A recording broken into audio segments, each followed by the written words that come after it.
ต้อนรับเข้าสู่ช่องวสันต์พาเพลินนะครับวันนี้ผมก็มีเกมของเซียนก้านะครับสุดยอดเซียนหมากฮอตอีกคนหนึ่งไม่ได้ชมนะครับนี่ก็เป็นระดับท็อประดับต้นๆนะครับของเซียนหมากฮอตขั้นเทพนะครับเกมนี้เจอกับเซียนออนหมากรูปธงชาติเยอรมนีนะครับพอช้างไม่ค่อยชัดเท่าไหร่เซียนก้าหมากหงายนะครับเรามาชมกันเลยดีกว่านะครับ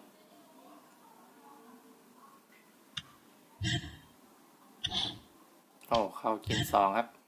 จังหวะนี้เซียนก้าแย่ครับถ้ากินมา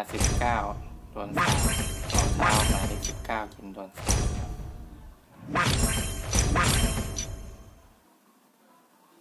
2-2ครับแต่เป็นเซียนออนเสียเปรียบครับเพราะจะโดนฟรีอีกตัวเอฟเฟกต์เมื่อกี้นี่ก็ขอโทษทีนะครับพอดีโทรศัพท์พังนะครับโหลดแอปมาใหม่ก็เลยลืมตั้งค่านะครับลืมกดตั้งค่าเอาเอฟเฟกต์ออกนะครับขออภัยด้วยนะครับจังหวะนี้แย่มา15ก็ไม่ได้ครับฮอตเดินมาได้แค่หมายเลข9โอ้น่าจะต่อไป45ค่าฮอตได้พอดีครับ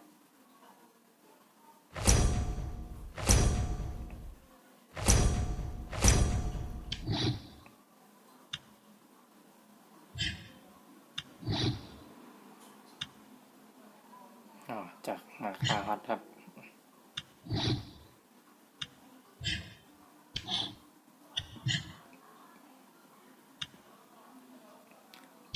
นี่ครับจบครับเกมนี้ผู้เข้าชมออนไลน์นะครับก็4คนแล้วนะครับหรือว่าเยอะพอสมควรนะครับดูสดด้วยกันนะครับลุ้นไปพร้อมๆกันนี่มาชมเกมที่2กันต่อนะครับเกมนี้เซียนออนหมากไงเซียนก้าหมากง่วมนะครับ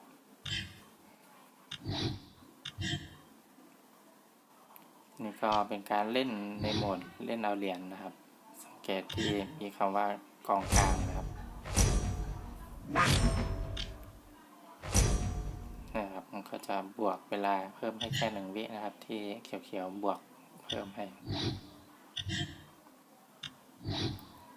ต้องคิดให้เร็วครับอันนี้ถึงจะเก่งแค่ไหนคิดช้าก็เวลาหมดก็แพ้อยู่ดีนะครับ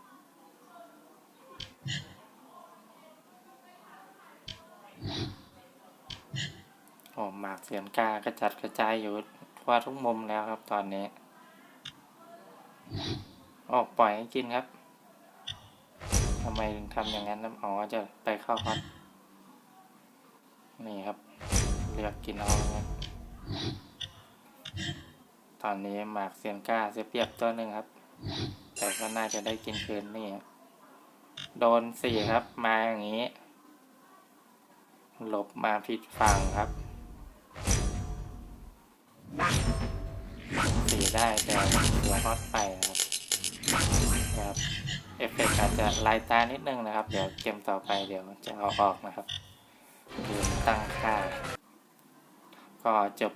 ไปนะครับเป็นเซียนก้าชนะไป2 เกมรวดนะครับสำหรับคู่นี้เดี๋ยวไปดูเกมของเซียนก้าอีกอันนี้เจอกับเซียนนัทนะครับเซียนนัทรูปธงชาติอะไรนะจำชื่อไม่ได้ครับส่วนเซียนก้าหมากหงายนะครับชาติรัสเซียหรือเปล่าหรือว่าอะไรมันจะคล้ายๆกันสลับแค่ฝั่งกันมี3 สีเหมือนกัน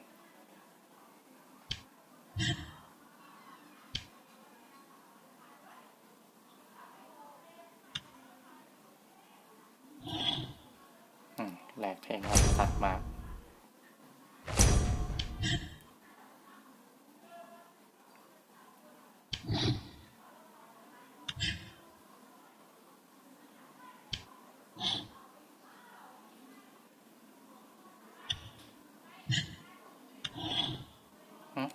ให้เข้ามา11แต่ไม่มาเหมือนมีอะไรไม่รู้ครับทำไมเขาไม่เข้ามาอันนี้ผมก็ยังคิดไม่ได้นะครับคิดไม่ทัน ใครทราบก็คอมเมนต์บอกใต้คลิปด้วยนะครับ ว่าทำไมคู่แข่งถึงไม่เดินมา11นะครับครับทิ้ง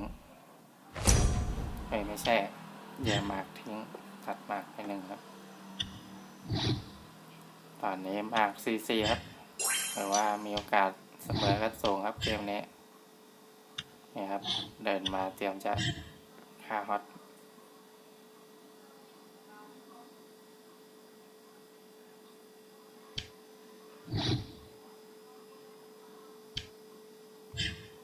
ถ้าไม่มีอะไรผิดพลาดนี่น่าจะเสมอโอ้แต่เซียนนัดเหมือนจะเสียเปรียบไอ้หมากตัวท้ายๆไม่ได้อยู่มุมนะครับนั่นไงครับไล่จับกินละโอ้มา15จบเลยครับแบบนี้นี่ครับเดินให้กินแล้วขังฮอตไว้โอ้โหเฉียบจริงๆครับจบไปนะครับเกมแรก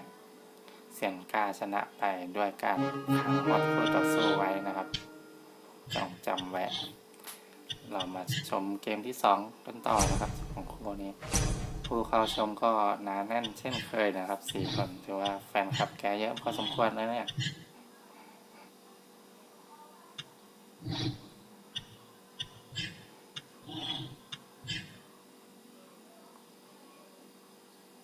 เข้า18ไหมไม่น่าจะเข้าเดินมา15โดน2นะครับพลาดง่ายครับ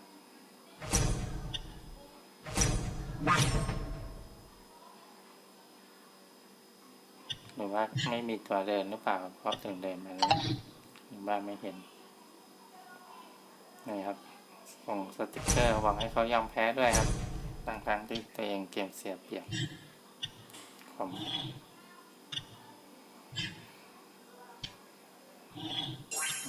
จับกินเลย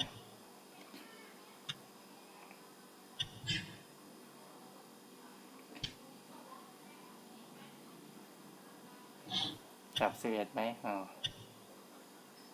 เหมือนว่าไม่รีบจบนะครับ คิดว่ากะว่าจะบีบไปเรื่อยๆหาช่องกิน2กิน3อะไรหรือเปล่าครับจริงๆถ้าจับ11เมื่อกี้ก็ได้ยินไป1แล้ว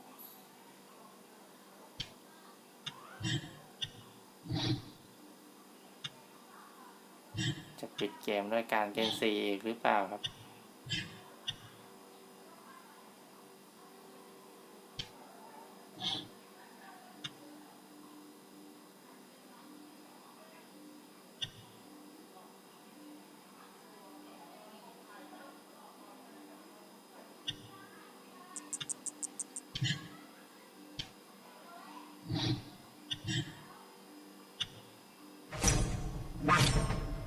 เมื่อกี้เขาน่าจะเดินมา20หรือเปล่าถึงจะเข้าฮอตได้อันนี้ก็ไม่รู้เหมือนกันนะครับคิดไม่ทันเมื่อกี้แต่ก็ยังไงก็แพ้อยู่ดีนะครับก็เป็นเซนก้านะครับชนะไป2เกมรวดนะครับนี่เจอกับเซียนเคนะครับเซียนเคหมากไม้เซียนก้าหมากไม้แล้วบอกสู้ตายว่างั้นครับ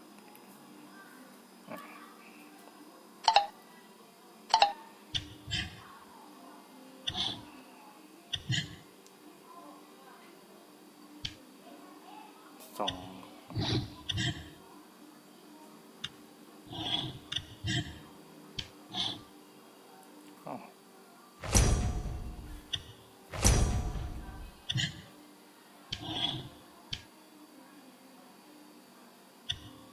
มีคนหนึ่งนะเขาบอกว่าถ้าเจอคู่แข่งที่เก่งกว่านะครับก็แลกหมากไปเรื่อยๆนะครับดึงเกมเสมอก็ยังดีว่างั้นแต่ก็จริงไม่ก็ไม่รู้นะครับส่วนมากก็แพ้เขาตลอดนะครับถ้าผมเล่นน่าจะเดิน11ไหมเดินหมาก8มา11นั่น ตั้งฐานเตรียมต่อไปที่15แล้วก็แย่ไปที่19เพื่อออกไปข้างนอกโอ้เกมนี้ก็เหมือนเซียนก้าจะได้เปรียบนะครับบางคนงงนะครับว่าผมรู้ได้ไงนะครับผมดูมาก่อนแล้วรอบหนึ่งครับก็เลยเดาได้ที่พูดเหมือนเก่งนี่คือดูมาแล้วรอบหนึ่งครับแต่ไม่กินแบบให้โอกาสเข้าฮอตไม่รีบเข้าครับอ๋อมีกลซ่อนอยู่นะครับถ้าเดินไปเข้าฮอตก็โดนค่าฮอตทิ้ง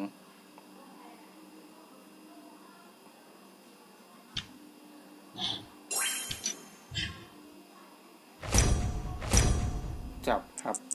2 ตัวไม่น่าจะมีปัญหาอะไรครับก็เป็นเซียนก้านะครับชนะไปอีกเกมนะครับเดี๋ยวเรามาชมเกมสุดท้ายกันต่อครับผู้แข่งยอมแพ้แล้วนะครับสำหรับเกมนี้นะครับ